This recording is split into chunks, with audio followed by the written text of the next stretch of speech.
Alright, this is B-Boy Marengo, and I am going to teach you how to windmill. My nose is a little stuffy, so I might sound a little nasally, but it's okay. So, yeah, let's start. So, the first thing you might want to start doing is learning to get in hang glide position, which is right here. Okay?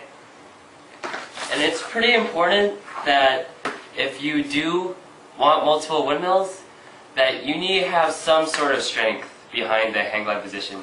Because coming back for the restab, it's quite a lot of pressure on your wrist. And you might want to be used to that, alright?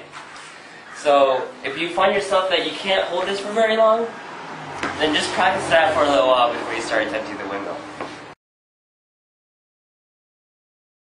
Okay, in most tutorials, they teach you to collapse like this.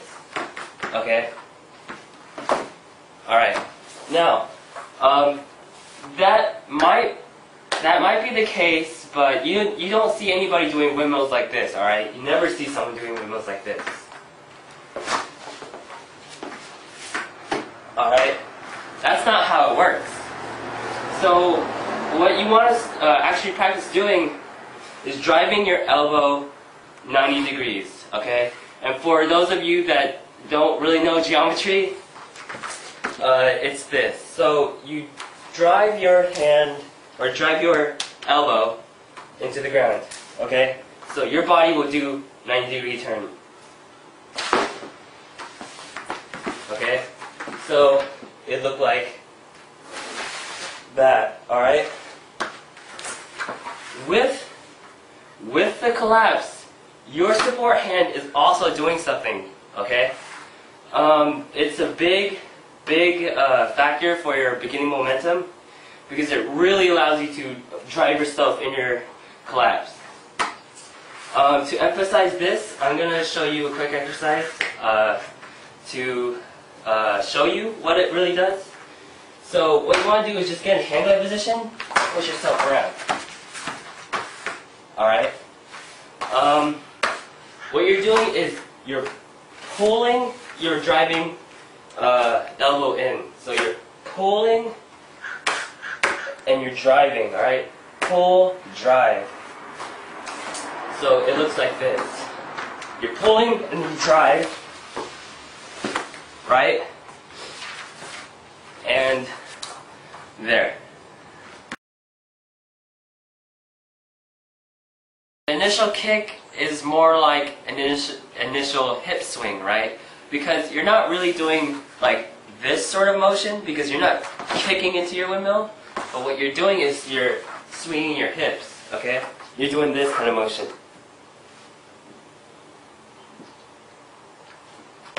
Okay?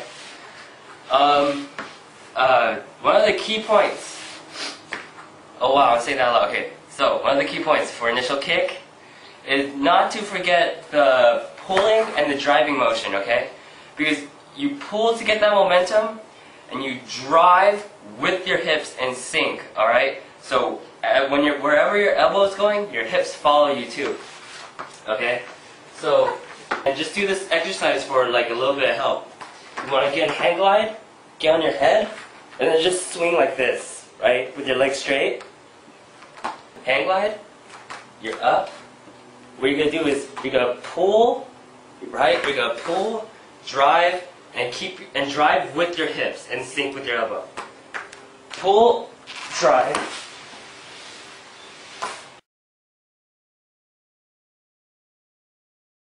Alright, so after you've gotten the feeling of the initial kick, what you want to start doing is doing the initial kick, but swinging low and then get high.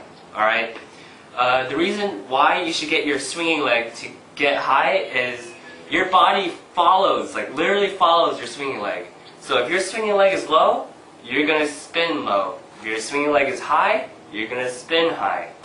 If you swung your swinging leg low and then high, your hips will come up and follow you as well. So here's my right leg going low and then swooping up high to get my hips up.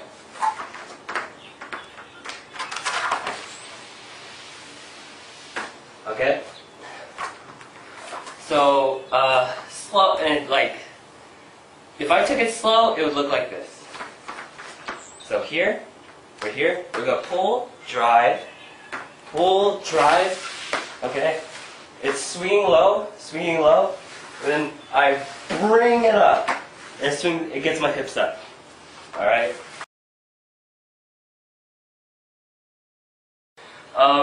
All while you're doing that, your opposite leg is also there for leverage. So what you do is when you swing, alright, your opposite leg should already start high, alright?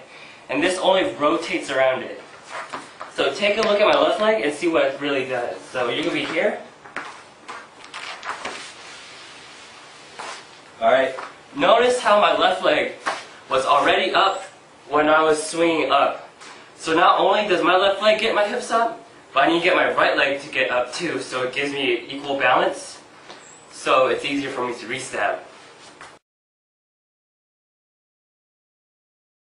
This is the 3/4 windmill, which is what I like to call it. So we're here, and then we're at this position. Okay. Now, at this position, okay, alright. If I was doing this in real time, my hips would be up here, okay? But in sake of slowing it down, I'll be pretty low. So what I want to start out by saying right now is, when you re-stab, especially in the beginning, you really want to take your time with the re-stab too. Because if you don't re-stab right, you won't be in the correct position to swing again. Alright? So, what you do here is you use this arm to help you up, okay? You can use your leg as well in the beginning, alright? But as you get better and better at this, get less reliant on your legs, alright? Because you always have the power in your arm when you're coming around, but if you touch your leg on the floor while you're doing your windmill, your momentum gets screwed up. So what you want to do is just pick up, like as if you're just pushing up with your arm, right? I'm going, pushing up, going, pushing up, going, pushing up, and I'm here, okay? That's pretty much it for the re-stab. It's just that a lot of people, what they do is they will do this. They'll go here, and then they'll give up and try to go for another one because they'll never know the feeling of re-stab. So do yourself a favor and just take it slow. You're here, 3/4, and then re-stab by using this arm. Alright, and then you're back in this position. And yeah, that's about it.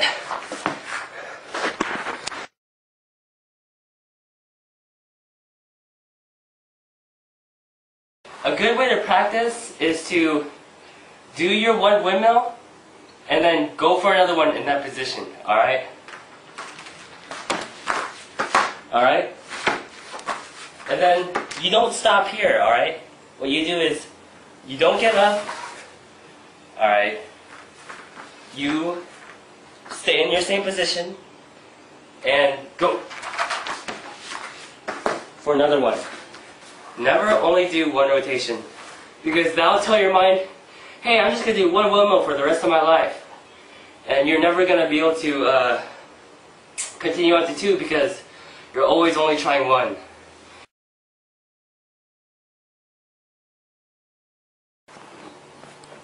And here's a couple of windmills just to show that I can do them.